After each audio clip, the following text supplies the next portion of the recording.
అందరికీ నమస్తే. నేను మీ భార్గవి. వెల్కమ్ బ్యాక్ టు అమ్మ చేతి వంట. ఈరోజు వీడియోలో ఒక హెల్దీ రెసిపీని మీతో షేర్ చేయాలనుకుంటున్నాను. ఐరన్, కాల్షియం ఎక్కువగా ఉండే రెసిపీ ఇది. చిన్న పిల్లల దగ్గర నుంచి పెద్దవాళ్ల వరకు కూడా అందరూ తినాల్సిన రెసిపీ అనమాట. ముఖ్యంగా ఆడపిల్లలండి. ఫ్యూచర్లో నడుము నొప్పులు, రక్తహీనత లాంటివి లేకుండా ఉండాలి అంటే కనీసం నెలలో 2-3 సార్లు అయినా సరే ఈ రెసిపీని చేసుకుని తినడం చాలా అవసరం. దీన్ని రాగి పిట్టు అంటారు. మనం మర్చిపోతున్న అమ్మమ్మల కాలం నాటి ఓల్డ్ ట్రెడిషనల్ హెల్దీ రెసిపీస్లో ఇది ముఖ్యమైనదండి. టేస్ట్ చాలా బాగుంటుంది అండ్ చేసుకోవడం కూడా తేలికే. బట్ మనకి తెలియక చేసుకోలేకపోతున్నాం అంతే. ఈ వీడియో చూసి మీరు కూడా ఇంట్లో ట్రై చేసేయండి. ఇక లేట్ చేయకుండా రెసిపీ ప్రాసెస్లోకి వెళ్ళిపోదాం. ఫస్ట్ ఒక పళ్ళాన్ని తీసుకుని అందులోకి 1 కప్పు దాకా రాగి పిండిని వేసుకోండి.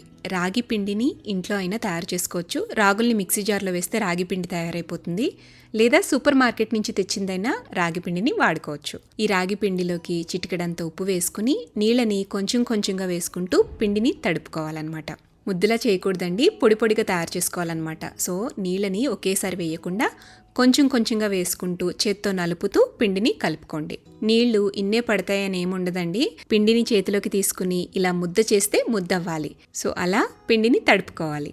ఇలా తడుపుకున్న పిండిని జల్లెల్లో వేసుకుని చల్లించుకోండి. ఉండలు లేకుండా ఇలా పొడి పొడిగా తయారు చేసుకుని పెట్టుకోండి. ఇప్పుడు ఒక కుండని కానీ లేదంటే ఒక గిన్నెని కానీ తీసుకోండి. అందులోకి కాస్త నీళ్లు వేసుకోవాలి. ఒక 1/2 లీటర్ దాకా వాటర్ని పోసుకోండి. ఈ కుండ పైన తడిపిన క్లాత్ని గట్టిగా పిండేసేసి ఇక్కడ చూపిస్తున్న విధంగా పైన అంచుకి గట్టిగా కట్టేసేయండి. మీరు తీసుకునే కాటన్ క్లాత్ అనేది బాగా పలుచగా ఉండాలన్నమాట. అప్పుడే ఆవిరి అనేది పిండికి బాగా పడుతుంది. దీనిపైన మనం ముందుగా తడుపుకున్న రాగి పిండి మొత్తాన్ని కూడా వేసేసేయాలి. ఇప్పుడు దీనిపైన ఎక్స్ట్రా ఉన్న కాటన్ క్లాత్ మొత్తాన్ని కూడా కవర్ చేసేసేయండి. ఈ కుండని స్టవ్ మీద పెట్టుకుని ఆవిరి బయటికి పోకుండా మూతతో కవర్ చేయండి. ఇప్పుడు ఒక 10 నిమిషాల పాటు మీడియం ఫ్లేమ్లో మంట పైన ఉంచి ఉడికించండి. ఆవిరి లైట్గా బయటకు వస్తూ ఉంటుంది. స్టీమ్ బయటకు వస్తున్నప్పుడు ఒకసారి మూత తీసి ఈ పిండి పైన ఫోర్క్తో కానీ స్పూన్తో కానీ కాస్త హోల్స్ చేయండి. ఇలా హోల్స్ చేసుకుని మళ్ళీ తిరిగి కాటన్ క్లాత్ని కవర్ చేసి లైట్గా వాటర్ని స్ప్రింకిల్ చేసి మళ్ళీ తిరిగి మూత పెట్టేసి 15 నిమిషాల పాటు స్టీమ్ మీద ఉడికించాలి. 15 నిమిషాల తర్వాత పిండి ఉడికిందో లేదో ఒకసారి చెక్ చేసుకోండి. పిండి లోపల వరకు ఉడికింది అని అర్థం ఏంటంటే కాస్త పిండిని చేతిలోకి తీసుకుని నలిపితే ఇలా ఉండకట్టాలి. అప్పుడు పిండి చక్కగా పర్ఫెక్ట్గా స్టీమ్ అయినట్టు. ఇలా స్టీమ్ అయిన తర్వాత ఈ రాగి పిట్టు మొత్తాన్ని కూడా మళ్ళీ పళ్ళెంలోకి వేసేసుకోవాలి. కాస్త స్ప్రెడ్ చేసి లైట్గా గోరువెచ్చగా అయ్యేంత వరకు చల్లారనివ్వండి. చల్లారిన తర్వాత చేత్తో లైట్గా మ్యాష్ చేయండి. ఇప్పుడు ఇందులోకి 1/3 కప్పు దాకా తురుముకున్న ఎండు కొబ్బరి వేసుకోవాలి. అలాగే 1/2 టీ స్పూన్ దాకా యాలకుల పొడి, మీరు తినే తీపిని బట్టి 1/2 కప్పు లేదా 1/3 కప్పు దాకా తురిమిన బెల్లాన్ని కూడా వేసేసుకుని అంతా కలిసే విధంగా బాగా కలిపేసేయండి. ఇలా అంతా కలిసిపోయాక ఇందులోకి 2-3 టీ స్పూన్ల దాకా నెయ్యి, అలాగే లైట్గా రోస్ట్ చేసిన డ్రై ఫ్రూట్స్ ని కూడా ఇలా చిన్న చిన్న ముక్కల కింద కట్ చేసి వేసేసేయండి. ఒక 1/2 కప్పు దాకా వేసుకోండి.